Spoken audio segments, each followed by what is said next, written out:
আসসালামু আলাইকুম ওয়া রাহমাতুল্লাহি ওয়া বারাকাতুহু।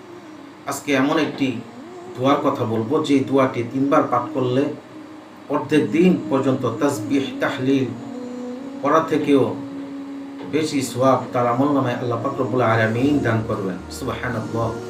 হযরত নবী করিম সাল্লাল্লাহু আলাইহি ওয়াসাল্লাম ফরমায়াছেন, যে ব্যক্তি এই দোয়াটি তিনবার পাঠ করবে সে অর্ধেক দিন পর্যন্ত তাসবিহ তাহলিল করার থেকেও অধিক সওয়াব তার আমলনামায় দান করবে। সুবহানাল্লাহ। মুসলিম, তিরমিজি, নাসাই শরীফের হাদিস। দোয়াটি হচ্ছে সুবহানাল্লাহি ওয়া বিহামদিহি আদাদা খালকিহি ওয়া রিদা নাফসিহি ওয়া জিনাতা আরশিহি ওয়া মিদাদা কালিমাতিহি।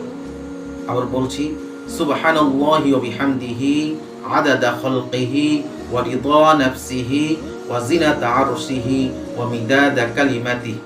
এই দোয়াটি আমরা সকলেই পাঠ করবো ইনশাআল্লাহ, এবং আমাদের সকল বন্ধুগণ যেন পড়তে পারে।